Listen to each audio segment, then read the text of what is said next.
Haleluya, puji Tuhan. Kita bersyukur jikalau kita masih dapat merasakan kebaikan Tuhan, kebenaran Tuhan yang ajaib atas hidup kita. Masih bersama dengan saya, Pendeta Fernando Siombing. Di channel yang sama, masih ada Yesus, masih ada jawaban. Masih ada Yesus, masih ada harapan. Oh haleluya, puji Tuhan. Saudara, topik saat ini saya akan berbicara tentang libatkan Tuhan di dalam segala perencanaan hidupmu. Sekali lagi, libatkan Tuhan di dalam segala perencanaan hidupmu. Saudara, tentu saja kita tahu bahwa perencanaan adalah suatu langkah atau suatu hal yang sangat penting untuk dapat menunjang dan mendukung keberhasilan setiap perjalanan hidup manusia. Tentu saja dengan perencanaan-perencanaan yang matang, maka kehidupan yang kita lalui ini, kehidupan yang kita jalankan ini akan lebih ringan untuk kita dapat lalui.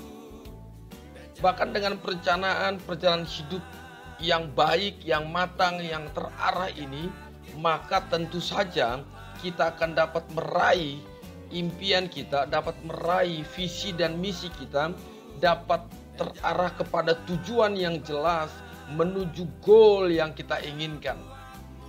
Bahkan saudaraku, ada yang mengatakan bahwa perencanaan itu adalah ibarat sebuah kompas. Kompas arah atau petunjuk arah untuk kita dapat menuju kepada suatu keberhasilan itu. Tentu saja bagi setiap kita orang percaya, membuat sebuah rancangan, perencanaan ke depan bukanlah suatu hal yang dosa. Walaupun ada begitu banyak orang percaya meyakini bahwa segala sesuatu yang terjadi dalam setiap kehidupan kita, segala sesuatu yang ada di dalam kehidupan saudara dan saya ini sudah diatur oleh Tuhan. Namun tentu saja Tuhan menuntut yang namanya tanggung jawab. Tanggung jawab kepada setiap manusia, kepada setiap orang. Untuk apa?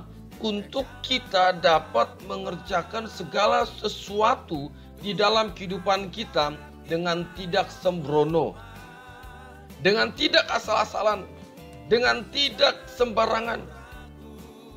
Saudaraku, namun saat ini ada begitu banyak orang yang membuat sebuah perencanaan untuk hal-hal yang mereka inginkan, untuk tujuan yang ingin mereka capai. Namun yang menjadi persoalan saat ini, yang menjadi permasalahannya adalah ketika mereka sudah membuat perencanaan, mereka tidak melibatkan Tuhan.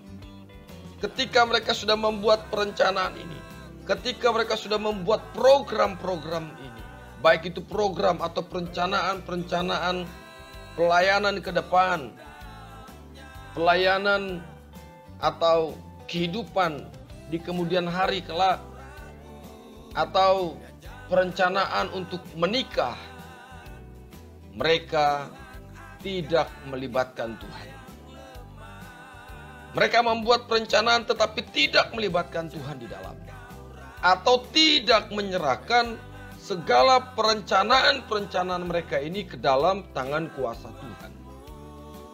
Saudaraku, kita dapat melihat di dalam Yakobus pasal 4 ayat 13 sampai 17, di mana dikatakan bahwa setiap orang harus mengingat dan menyerahkan segala rencananya kepada Tuhan. Semua rencana-rencana kita harus kita serahkan sepenuhnya kepada Tuhan. Biarkan Tuhan yang bertanggung jawab, Tuhan yang berdaulat, Tuhan yang memimpin segala perencanaan kita ini. Kita yang berencana tetapi Tuhan yang bertindak dan berkehendak. Wow, luar biasa saudara. Jikalau kita melibatkan Tuhan di dalamnya, saya percaya semua akan berhasil. Semua akan berjalan dengan baik.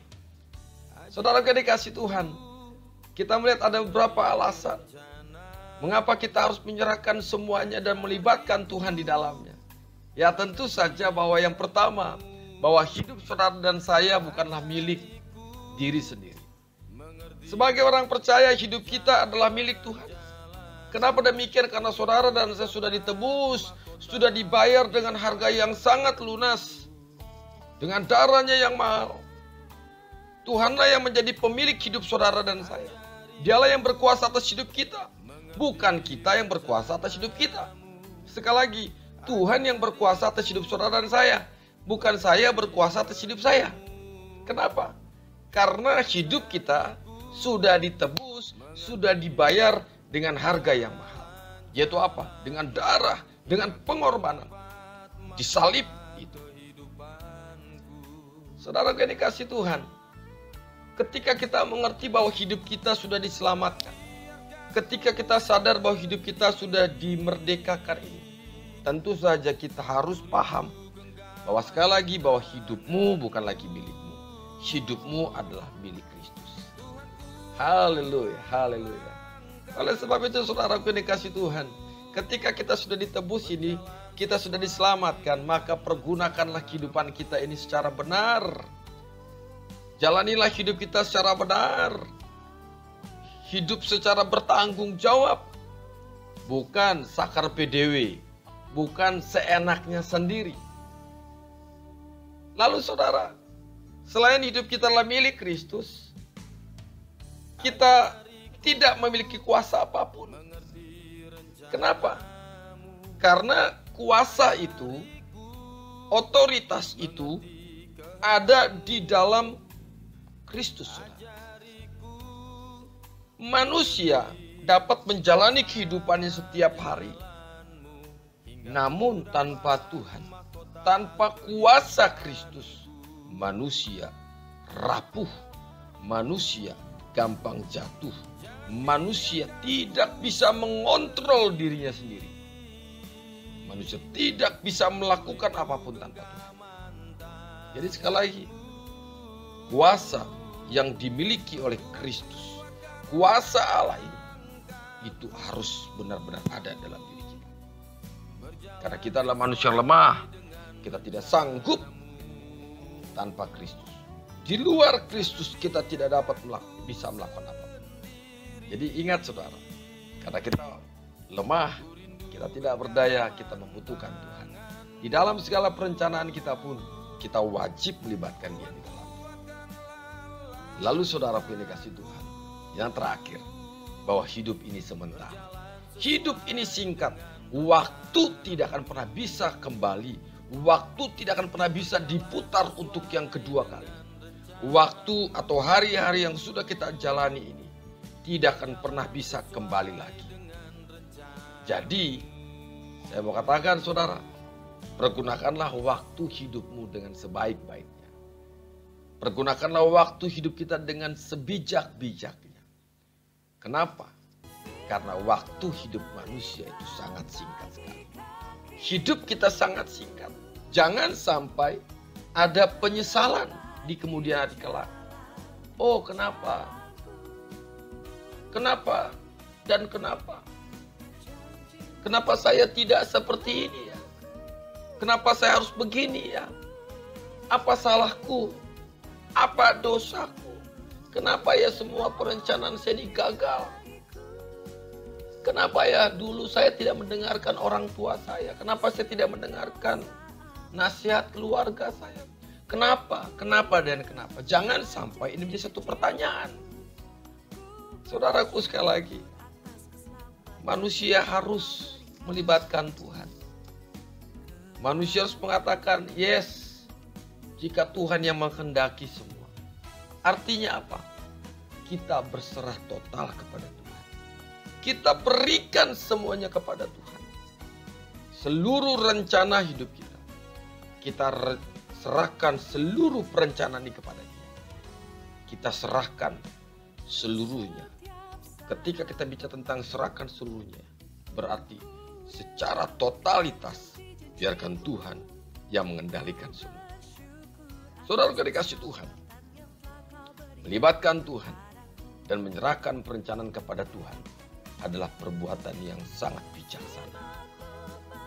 Yakobus katakan dalam Yakobus pasal 4 ayat 17, melibatkan Tuhan dan menyerahkan perencanaan kepada Tuhan adalah perbuatan baik, dan jika seseorang mengetahui ini tetapi tidak melakukannya, maka ia berdosa.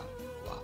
Saudara sudah tahu bahwa kita harus melibatkan Tuhan dalamnya, tapi saudara tidak melakukannya, maka dikatakan apa? Yakobus katakan, maka ia berdosa. Sekali lagi saya mau katakan pada saudara, mari yuk libatkan Tuhan. Selagi masih ada kesempatan. Rencana, rancangan hidupmu, pernikahanmu, mungkin karirmu, mungkin bisnismu, mungkin usahamu, mungkin studimu, apapun itu. Sekali lagi serahkan kepada Tuhan. Biarkan Tuhan yang berkehendak atas hidup kita. Yang penting kita mau melakukan ini dengan tulus. Kita mau berkata, Tuhan, ini hidupku, pakai hidupku. Tuhan, seluruh apa yang aku rencanakan, kuserahkan ke dalam tangan-Mu. Biarlah Tuhan yang berkehendak. Mari saudaraku yang dikasih Tuhan. Sekali lagi, libatkan Tuhan. Jangan pernah saudara andalkan kekuatan, tetapi andalkan Tuhan di dalam segala rancangan, segala perencanaan hidup saudara, apapun yang saudara rencanakan, apapun saudara rancang, bahkan tahun ini, tahun yang akan datang, dan percayalah ketika kita melibatkan Tuhan, wow, sungguh keren saudara. Ada suatu hal yang luar biasa yang tentu saudara akan rasakan.